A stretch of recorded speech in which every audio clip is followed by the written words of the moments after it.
स्वागत है आपके अपने चैनल अभय क्लासरूम में। इस वीडियो में हम परिमेय संख्याएं क्या होती हैं और अपरिमेय संख्याएं क्या होती हैं इनके बारे में जानेंगे। और परिमेय हम कैसे किसी संख्या को देखकर पहचान सकते हैं कि परिमेय संख्याएं कौन सी हैं और अपरिमेय संख्याएं कौन सी हैं, ये हम सीखेंगे।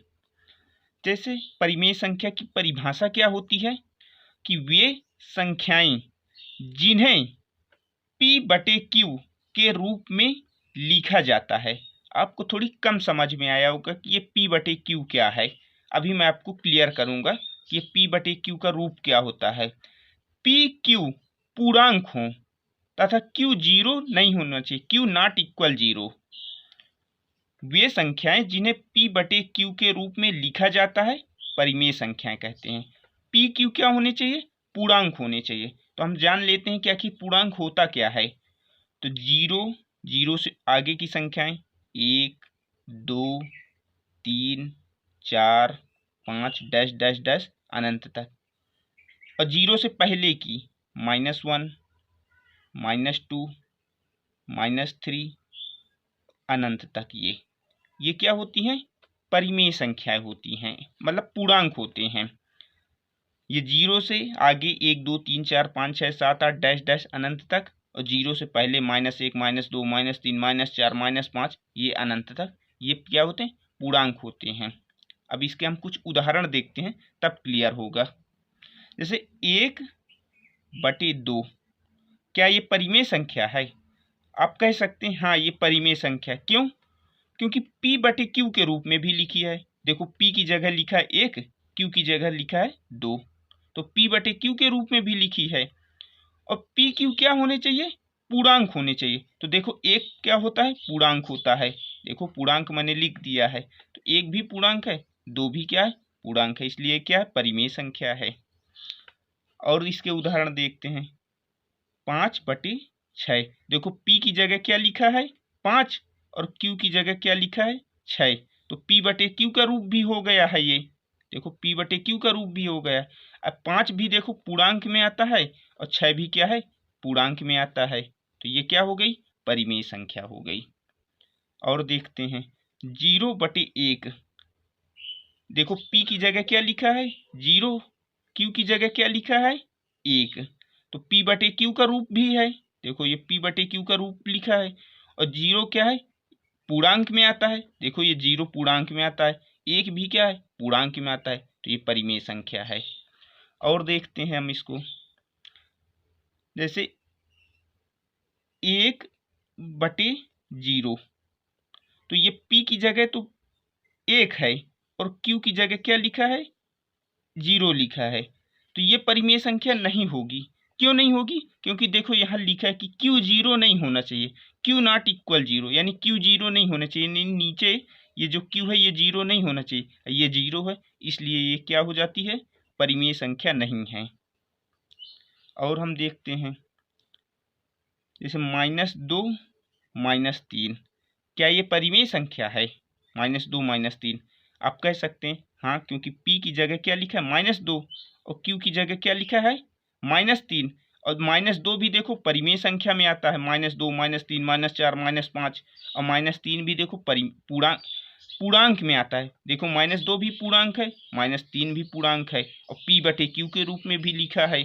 P की जगह 2 लिखा है, Q की जगह 3 लिखा, -3 लिखा है, तो ये क्या है? परिमेय संख्या है। सॉरी, गलती से पूर्णांक निकल आता है।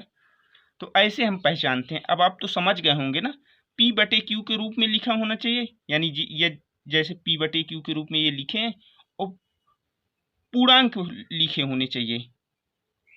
अंश ऊपर भी पूर्णांक होना चाहिए, नीचे भी पूर्णांक होना चाहिए। तो ऐसे परिमेय संख्या को पहचाना जाता है। जैसे -6/7, तो P की जगह क्या लिखा है? -6 लिखा है, Q की जगह क्या लिखा है? 7 लिखा है। देखो -6 भी क्या है? पूर्णांक है, क्योंकि -2 -3 -4 -5 ये पूर्णांक होते हैं, और 7 क्या है? ये भी पूर्णांक है। देखो 5 के बाद 6 7 8 9 10, इसलिए क्या है? -6/7 परिमेय संख्या है। -6/7 क्या हुई? परिमेय संख्या हुई। ऐसे हम पहचानते हैं। अब हम अपरिमेय संख्या के बारे में जानेंगे क्या होती हैं। अपरिमेय संख्याएं वे संख्याएं जिन्हें p/q के रूप में नहीं लिखा जा सकता। ये होती कौन सी हैं? जैसे -3 हो गया। वे संख्याएं जिन्हें p/q के रूप में नहीं लिखा जा सकता, यानी √3। अब इसको √3/1 तो लिखा जा सकता है, तो p/q जैसा तो हो गया। देखो p/q जैसा हो गया, लेकिन एक कंडीशन और है इसमें कि p/q पूर्णांक होने चाहिए। ये देखो पूर्णांक नहीं है, -√3 पूर्णांक में नहीं आता है। देखो कहीं आता है 0, 1, 2, 3, 4, 5, 6, ये पूर्णांक में है। -1, -2, -3, -4 ये पूर्णांक में, इसलिए क्या है, परिमेय संख्या नहीं है। तो क्या हुई? अपरिमेय संख्या ही हुई। तो √3 क्या हो गई? अपरिमेय संख्या। √7 हो गया, ये भी अपरिमेय संख्या होगी। क्यों होगी? तो √7/1 तो लिख दिया गया, p की जगह √7 है और q की जगह 1 है। लेकिन क्या है कि ये जो p है, p की जगह √7 लिखा है, ये पूर्णांक नहीं है, इसलिए यह अपरिमेय संख्या में आता है। परिमेय संख्या नहीं है, अपरिमेय संख्या है। और कैसे? जैसे √2 प्लस √3, √2 प्लस 3, ये क्या है? ये भी परिमेय संख्या नहीं है। तो परिमेय संख्या नहीं तो क्या है? 1 लिखा जा सकता है। तो p/q का तो रूप हो गया, लेकिन कंडीशन एक और इसमें लिखी है, देखो ये कि p/q पूर्णांक होना चाहिए। ये देखो पूर्णांक नहीं है, √2 प्लस 3 ये पूर्णांक नहीं होता है। देखो पूर्णांक में 0, 1, 2, 3, 4, 5 ये होते हैं, -1, -2, -3, -4 ये पूर्णांक होते हैं। √2 पूर्णांक में नहीं आता, इसलिए क्या हुई? परिमेय संख्या नहीं हुई। तो परिमेय संख्या नहीं हुई तो क्या होगी? अपरिमेय संख्या ही होगी ये। ऐसे हम परिमेय और अपरिमेय संख्या को पहचानते हैं। तो ये क्या हो गई? अपरिमेय संख्या हो गई। दोस्तों, यदि आपको ये वीडियो पसंद आया हो तो लाइक कर देना और चैनल को सब्सक्राइब कर लेना। जय हिंद।